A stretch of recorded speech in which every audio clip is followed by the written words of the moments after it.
Nah, kemarin gue udah cerita nih tentang nenek-nenek psikopat, arwah yang mengungkap kasus pembunuhannya sendiri, dan juga cerita seorang yang tak percaya akan hal gaib. Nah, kali ini gue akan bawain satu cerita yang menggabungkan antara kegagalan agama dan tragedi medis bahkan berujung kematian. Gue minta kalian fokus dengerin cerita ini. Siapa tahu di antara kalian ada yang pernah mengalaminya. Pernah nggak kalian dengar kisah eksorisme yang akhirnya justru berujung kematian? Nah, buat kalian yang nggak tahu apa eksorisme ini, tonton video ini sampai habis. Nanti gue jelasin apa itu eksorisme.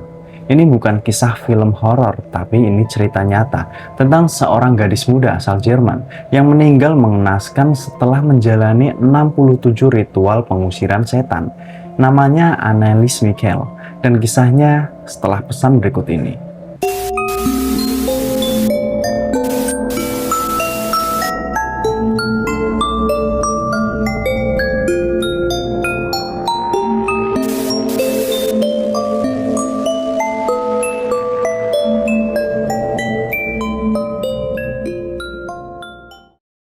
Anna Elisabeth Michel lahir pada 20 September 1952 di Bavaria, Jerman Barat, dari keluarga Katolik Roma. Anna adalah anak tertua dari pasangan Joseph.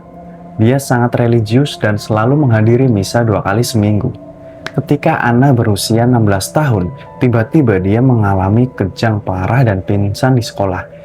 Anak ini tidak bisa mengingat peristiwa tersebut, namun teman-teman dan keluarganya mengatakan saat itu dia seperti orang yang sedang kesurupan.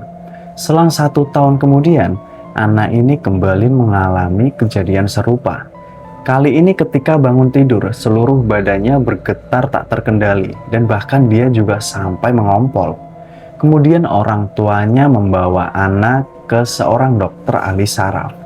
Anna didiagnosa menderita epilepsi lobus temporal, gangguan yang menyebabkan kejang kehilangan memori dan mengalami halusinasi visual dan pendengaran. Setelah diagnosisnya, Anna mulai meminum obat untuk penyakit epilepsinya. Namun obat-obatan yang diberinya tidak mampu membantunya, dan seiring berjalannya waktu, kondisinya semakin memburuk. Anna mulai percaya bahwa dia kerasukan dan dia perlu mencari solusi di luar obat. Anna akhirnya mengaku mulai sering melihat wajah iblis dan mendengar mereka berbisik di telinganya. Takut dengan keadaannya sendiri, Anna pun mulai mencari bantuan ke gereja-gereja. Namun sayang karena suatu alasan pendeta yang dia mintai tolong menolak permintaannya untuk melakukan eksorsisme.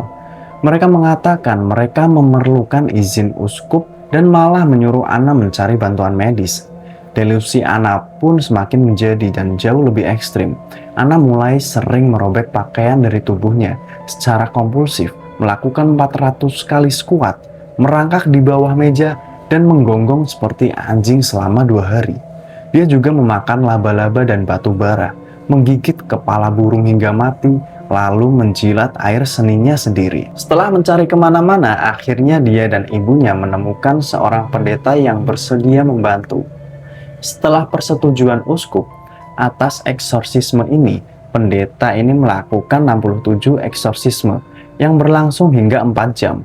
Nah, eksorsisme ini sendiri adalah praktek spiritual atau keagamaan untuk mengusir roh jahat, setan atau entitas gaib lainnya dari seseorang, tempat atau benda yang diyakini kerasukan.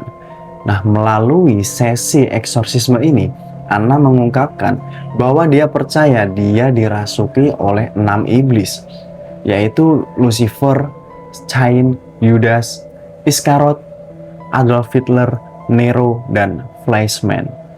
Para roh itu diketahui berebut untuk berkomunikasi dengan tubuh Anna dan akan berkomunikasi dengan suara yang berbeda-beda meski dengan mulut yang sama.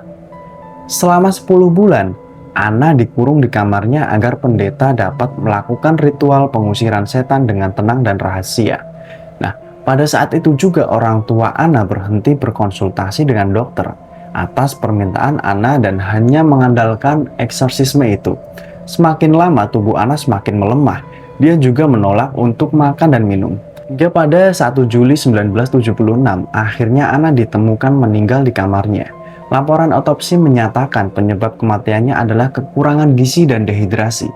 Berat badannya ketika meninggal hanya 30 kg. Ana juga menderita patah lutut karena harus berlutut terus-menerus selama eksorsisme dan menderita pneumonia. Akhirnya, dua pendeta yang melakukan eksorsisme kepada Ana dan orang tuanya didakwa dengan pembunuhan karena kelalaian. Kedua pendeta ini dijatuhi hukuman 6 bulan penjara yang kemudian ditangguhkan dan 3 tahun masa percobaan. Sementara orang tua Ana dibebaskan dari hukuman apapun karena mereka dirasa telah cukup menderita atas kematian putrinya. Jadi gimana guys? Apakah di antara kalian ada yang mengalami hal serupa? Jika iya, tulis di kolom komentar. Gue Double Way, pamit undur diri.